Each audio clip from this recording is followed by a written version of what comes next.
Halo teman-teman dan juga Pak Heri. Saya Endro Sution, mahasiswa kelas C Hukum Pidana Universitas Tarumanegara dengan nomor induk mahasiswa 205222001. Pada video kali ini, saya merasa senang sekali di mana saya akan membahas dua topik menarik seputar hukum pidana yang ada di Indonesia. Hal yang pertama akan saya bahas adalah asas legalitas. Kita semua tentang pidana pasti pernah mendengar tentang hal asas legalitas. Asas legalitas mengatakan bahwa tak ada perbuatan yang dapat dipidana tanpa aturan yang mengaturnya terlebih dahulu. Sesuai dengan adagium nullum delictum nulla poena sine previa lege penali. Lalu kita akan membahas 4 ajaran tentang sifat dan juga asas legalitas. Pertama, sifat ajaran asas legalitas menitik beratkan pada perlindungan hukum individu untuk memperoleh kepastian dan persamaan hak. Kedua, menitik beratkan dasar dan tujuan pemidanaan agar hukum pidana bermanfaat dan tak ada pelanggaran hukum oleh masyarakat atau orang-orang di dalam masyarakat. Ketiga, menitik beratkan mengenai ancaman pidananya agar penguasa tidak sewenang-wenang dalam menjatuhkan pidana. Keempat, menitik beratkan pada perlindungan hukum kepada negara dan masyarakat. Hal ini semua berjalan seiring dengan perkembangan dalam sejarah, di mana bangsa Romawi dan bangsa sebagainya mengadakan asas legalitas hingga sampai saat ini diadaptasi oleh hukum-hukum yang ada di Indonesia. Ada 7 makna dari asas legalitas. Pertama, asas legalitas menjamin tak ada perbuatan yang dapat dipidana jika tidak berdasar kepada ketentuan undang-undang. Kedua, tidak ada penerapan undang-undang pidana yang berdasarkan kepada analogi atau berarti non-retroaktif. Ketiga, bahwa hal tidak dapat dipidana jika hanya berdasar pada kebiasaan. Lalu, tak ada perumusan delik yang kurang jelas atau lex serta. Kelima, tak ada ketentuan surut dari ketentuan pidana. Kembali lagi adalah non-retroaktif. Keenam, tidak ada pidana lain kecuali yang dapat ditentukan oleh undang-undang. Dalam hal artian ini, hakim tidak dapat memberikan pidana-pidana lain yang jika tidak ada dalam ketentuan undang-undang tersebut. Dan yang terakhir, penuntutan dan proses dari penyidikan sampai dengan putusan harus berdasar terhadap undang-undang, baik itu formil maupun material. Lalu asas legalitas dalam hukum pidana nasional Indonesia pertama-tama dituangkan pada pasal 281 ayat 1 tentang hak asasi manusia yang tidak dapat dikurangi dalam keadaan apapun, dan semua hal haruslah diatur dalam undang-undang, atau semua yang manusia akan dihukum haruslah sesuai dengan undang-undang dan tidak mengurangi hak asasi manusia dalam keadaan apapun, termasuk hak untuk hidup dan juga lain sebagainya. Lalu Pasal 1 ayat 2 Kitab Undang-Undang Hukum Pidana Indonesia juga mengatakan bahwa pemidanaan harus menguntungkan terdakwa dan mencakup segala sesuatu yang mempengaruhi penilaian atas suatu delik.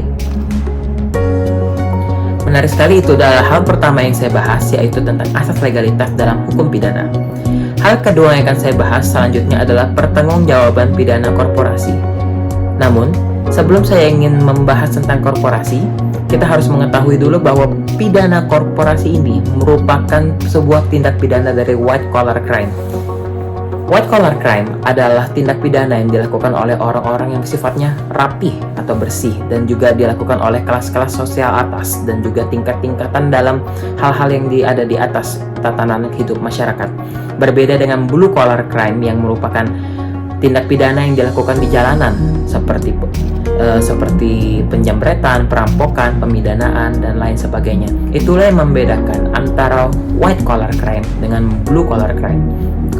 White collar crime ini sekarang sangat marak di masyarakat. Ini semua kembali lagi bahwa teori Lombroso tidak lagi relevan dalam kehidupan masa sekarang, karena dalam teori Lombroso fisik menjadi hal utama dan juga bentuk manusia menjadi hal utama dalam melakukan tindak pidana. Namun pada hal kali ini, orang yang memiliki tampang bersih, rapi, dan juga di tatanan sosial kelas atas memiliki kesempatan lebih untuk melakukan tindak pidana. Lalu, sebelum kita membahas tentang tindak pidana korporasi lebih lanjut, sebelumnya saya akan menjelaskan tentang evolusi pertanggungjawaban pidana. Awalnya, menurut pasal 59 Kitab Undang-Undang Hukum Pidana Indonesia, bahwa orang-orang pada dasarnya hanya manusialah atau individu yang dapat melakukan tindak pidana. Namun, seiring perkembangannya, manusia dapat melakukan tindak pidana melalui organisasi, dan organisasi itu dapat terbagi-bagi termasuk juga korporasi atau badan hukum apapun, baik dalam perdata maupun lain sebagainya. Lalu, saya akan menjelaskan yang pertama adalah contoh kejahatan korporasi. Yang pertama adalah corporate crime atau kejahatan korporasi untuk kepentingan korporasi. Jadi dilakukan oleh pihak korporasi untuk kepentingan korporasi. Yang kedua adalah employees crime. Employees crime merupakan kejahatan yang dilakukan oleh karyawan korporasi, baik terhadap korporasi tersebut, terhadap korporasi itu sendiri maksud saya, mohon maaf. Lalu yang ketiga adalah criminal corporations, yaitu korporasi yang dijadikan sarana untuk melakukan kejahatan, atau korporasi dijadikan sarana atau topeng dari individu yang melakukan kejahatan di balik korporasi itu. Selanjutnya saya akan menjelaskan tentang parameter pemidanaan korporasi yang pernah disinggung oleh Veronica, yaitu 1. Mengatur dengan tegas bahwa subjek tindak pidananya termasuk korporasi. Hal ini menyangkut lagi kepada asas legalitas. Kedua, korporasi dapat disertakan sebagai tersangka jika penyidik menentukan tersangka personalnya adalah direksi atau manajer dari korporasi tersebut. Jadi pada dasarnya korporasi dapat dijadikan sebagai tersangka bila mastermind dari tindak pidana tersebut adalah direksi, manajer, ataupun siapapun yang mengendalikan korporasi tersebut. Ketiga yang tidak kalah penting adalah korporasi tak dapat dimintai pertanggungjawaban pidana bila directing mind, atau yang seperti kita bisa bilang tadi seperti direktur, manajer, atau siapapun yang melakukan tindak pidana tersebut melakukan tindak pidananya terhadap korporasi itu sendiri. Contohnya melakukan korupsi terhadap anggaran korporasi maupun lain sebagainya. Jadi semua itu tidak dapat dimintai pertanggungjawaban jika korporasi dilakukan pengkhianatan oleh pihak-pihaknya tersebut.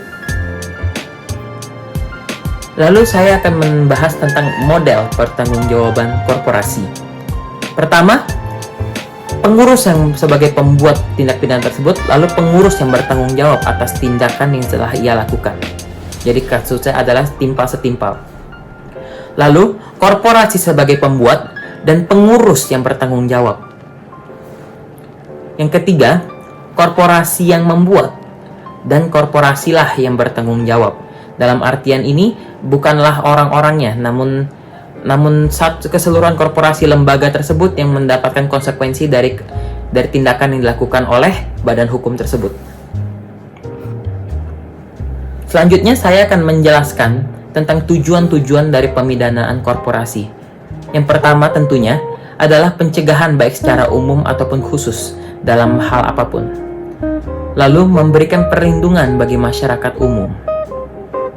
Ketiga, melahirkan solidaritas di dalam masyarakat.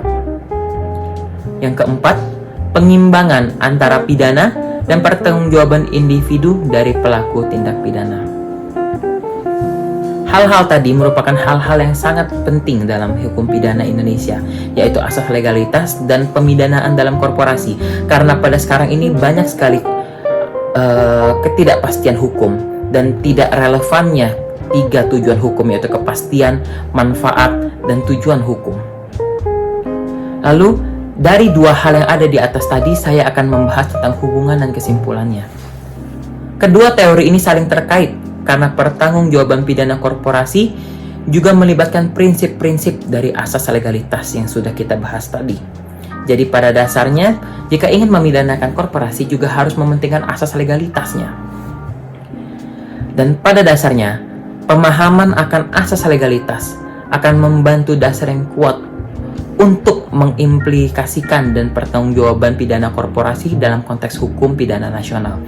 Asas legalitas sekali lagi tidak hanya berpengaruh pada tindak pidana korporasi, namun juga berpengaruh kepada seluruh tindak pidana yang ada dalam kitab undang-undang dan aturan-aturan yang berlaku di Indonesia. Sekianlah adalah pemaparan dari saya.